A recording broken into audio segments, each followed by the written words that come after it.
कैसे हैं आप लोग? आई होप अच्छे होंगे। बहुत सारे फ्रेशर्स खासकर जो कॉलेज में स्टूडेंट्स हैं उनका काफ़ी ज़्यादा क्वेश्चंस आ रहा है मेरे पास कि भैया क्या एआई जो है वो सॉफ्टवेयर इंजीनियर्स को रिप्लेस करने वाला है? If you're not engaging AI actively and aggressively, you're doing it wrong. You're not going to lose your job to AI. You're going to lose your job to somebody who uses AI. Probably in 2025, we at Meta, as well as the other companies that are basically working on this, are going to have an AI that can effectively be a sort of mid-level engineer that you have at your company that can write code. अगर ऐसा है तो please हमें आप बताओ, हम इससे कैसे बचें?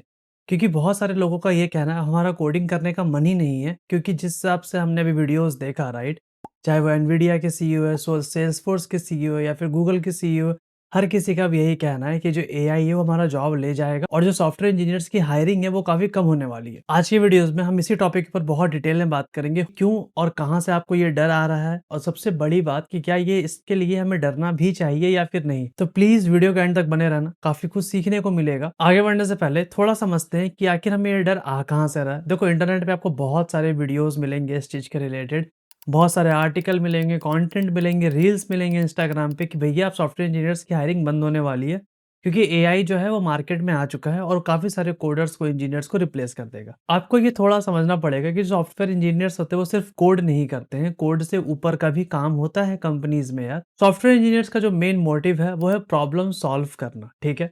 आज से 10 साल पहले भी जब भी कोई इंजीनियर्स बनता था या फिर हायर होता था किसी कंपनी में, वो प्रॉब्लम सॉल्व करता था, ठीक है? अब वो प्रॉब्लम सॉल्विंग किसी भी चीज़ को लेके हो सकता है, किसी भी टॉपिक में हो सकता है और सॉल्विंग जो सॉल्यूशन है वो किसी भी तरीके से हो सकता है। हो सकता है वो सिर्फ़ आइडिया दे के हो सकता है वो सिर्फ़ आर्टिकल लिख के हो या हो सकता है वो कोड लिख के हो या हो सकता है वो किसी एप्लीकेशन को टेस्ट करके हो। There are multiple ways to solve और हैंडल एनी प्रॉब्लम, लेकिन मेन मुद्दा यही कि प्रॉब्लम सॉल्व करना है। अगर एआई आ भी जाता है तो still there are lot more problems रहेंगे जो आपको एज़ ए इंजीनियर सॉल्व करना पड़ेगा। लेकिन थोड़ा-सा दिमाग लगाओ कि जितने भी हम आर्टिकल्स देखते हैं वो बड़े-बड़े सीईओज़ के थ्रू लिखे हुए रहते हैं, राइट? कि किसी सीईओ ने ये कह दिया, जैसे कि सेल्सफोर्स के सीईओ ने कह दिया कि अब हम जो है आगे हायरिंग नहीं करेंगे इस साल। We're not adding any more software engineers next year. हमारे पास जितने भी इंजीनियर्स हैं, डेवलपर्स हैं, हम उन्हीं को ट्रेन करेंगे क्योंकि हम अपना नया एआई एजेंट लॉन्च कर चुके हैं, ठीक है? अब हम उसी को सेल करेंगे। पॉइंट इज़ दैट किसी कंपनी के सीईओ ने कोई लाइन दे दिया कि भैया अब हम जो है आगे हायरिंग नहीं करेंगे क्योंकि एआई हमने लॉन्च कर दिया या फिर एआई मार्केट में आ गया। अब इसी लाइन्स को पकड़ के जितने भी सोशल मीडियाज़ में जो इन्फ्लुएंसर्स होते हैं वो क्या करते हैं, एक पिकअप लाइन बनाते हैं या फिर हेडलाइन बनाते हैं, टारगेट लाइन बनाते हैं, जिससे के कारण लोगों के मन में फ़ियर क्रिएट हो, ठीक है? वो फ़ियर आपके मन में इतना बढ़ा देते हैं कि आपको लगने लगेगा कि अब सॉफ्टवेयर इंजीनियर्स की ज़रूरत है ही नहीं। लेकिन एक्चुअली में क्या होता है कि आप समझो वो मार्केट लीडर्स हैं, राइट? वो कंपनी के सीईओज़ हैं, वो एनवीडिया का सीईओ है, वो कह रहा है उनके चिप्स बिकने वाले हैं मार्केट में। अगर आप कोई भी डेटा प्रोसेस करोगे, मॉडल ट्रेन करोगे एआई को भी, तो उन्हीं के चिप्स बिकेंगे, उन्हीं का इंफ्रास्ट्रक्चर यूज़ होगा। पॉइंट इज़ दैट कि वो उन्होंने काफ़ी ज़्यादा मार्केट में पैसा लगाया है। तो बट ऑब्वियस है वो अपने प्रोडक्ट के लिए वो ऑप्टिमिस्टिक रहेंगे। वो बोलेंगे कि हाँ भैया हमने एआई लॉन्च किया, हमारा एआई ये कर देगा, वो कर देगा। बात ये है कि वो किसी कंपनी का सीईओ है, अगर वो कुछ कह रहा है तो बट ऑब्वियस है पूरे वर्ल्ड में वो इम्पैक्ट डालता है। और वही चीज़ हमें समझनी पड़ेगी कि वो अपने प्रोडक्ट के लिए ऑप्टिमिस्टिक है, वो अपनी चीज़ों को लेके पॉजिटिव डायरेक्शन में सोच रख रहे हैं। लेकिन क्या ये ज़रूरी नहीं है कि ये उतना अच्छा परफ़ॉर्म करे? जैसे कि अभी मार्केट में डेविन आया था, ठीक है? डेविन में बहुत सारे लोगों को था कि भैया ये हमारा सारा का सारा पूरा प्रोजेक्ट ए टू जेड तक लिख देगा। लेकिन एक्चुअली जब ये मार्केट में आया और कोड परफ़ॉर्मेंस टेस्टिंग की गई तब पता चला कि ये इतना भी अच्छा नहीं है जितना उन्होंने, जो कंपनी के लीडर्स हैं, जो उस कंपनी के फाउंडर्स हैं डेविन के, उन्होंने बताया था। सो हमारा लर्निंग यहाँ से ये होना चाहिए, कोई भी इंसान फ्यूचर प्रेडिक्ट नहीं कर सकता, ठीक है? ठीक है, वो फ्यूचर की तरफ अपन जा रहे हैं, अपन सोच रहे हैं कि ऐसा होगा, लेकिन हम लोग ये नहीं बोल सकते कि यही होगा।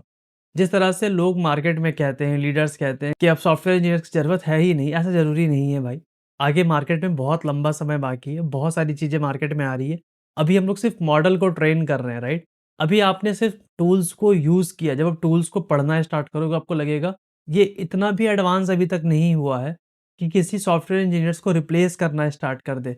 जो मैनुअल वर्क है, जो बहुत ही रूटीन वर्क है, उसको रिप्लेस किया जा सकता है, उसको कंप्लीटली हटाया नहीं जा सकता है, ठीक है? इवन बहुत सारे कंपनीज़ के सीईओज़ ये भी कहते हैं कि आप एआई की टेक्नोलॉजीज़ को आगे यूज़ करोगे, ठीक है? अपने आप को एनहांस करने के लिए, जो प्रोडक्ट पे आप काम कर रहे हो उसको और अच्छा बनाने के लिए।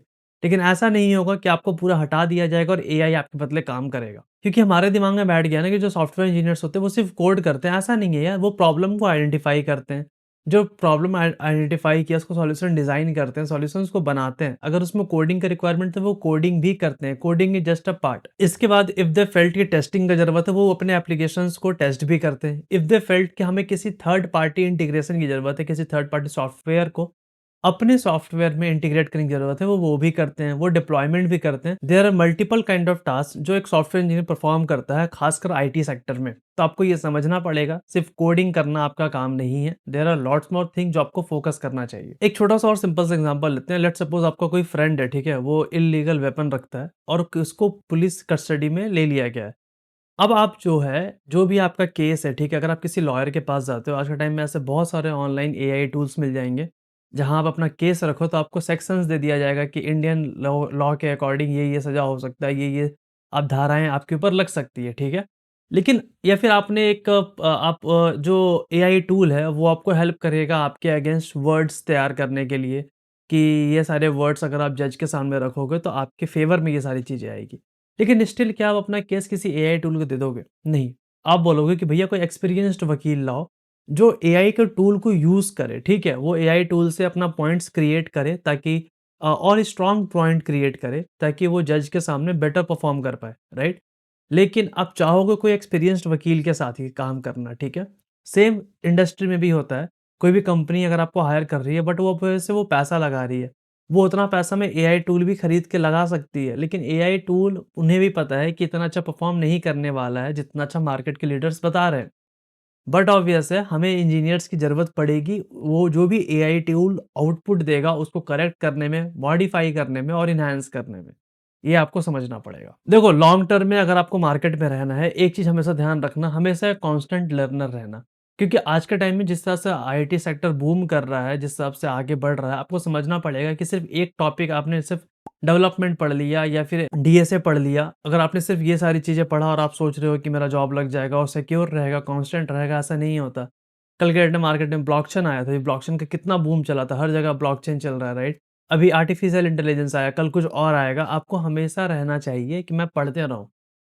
सबसे इम्पोर्टेंट चीज़ जो एज़ ए फ्रेशर्स आपको करना चाहिए, आज आप अपने जॉब के लिए फ़ोकस करो। जॉब के लिए आपको डेवलपमेंट लगेगा, आपको एआई टूल के छोटे-मोटे कॉन्सेप्ट्स हो सकते हैं लग जाए, बिकॉज़ हर कंपनी एआई कहीं न कहीं इंटीग्रेट कर रहा है अपने प्रोडक्ट्स में, ठीक है?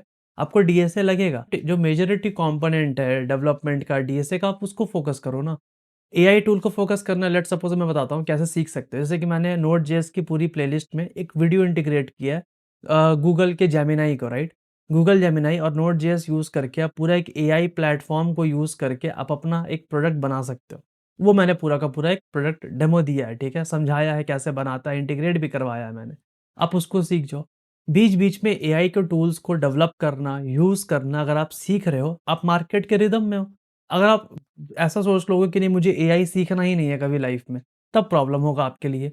क्योंकि मार्केट के लीडर्स धीरे-धीरे एआई को लाएँगे, ठीक है? और वो आएगा ही आएगा क्योंकि व्हाट ऑब्वियस है वो इतना अच्छा टूल है, वो ह्यूमन लाइफ़ को काफ़ी आसान कर रहा है, डेवलपमेंट के लाइफ़ को भी काफ़ी आसान कर रहा है, ठीक है? जो काम काफ़ी मोनोटोनस था, रिडंडेंट था, मतलब कि मल्टीपल मतलब कि एक ही तरह के काम को बार-बार डेवलपर्स कर रहे थे, अब उसको एआई रिप्लेस कर देगा।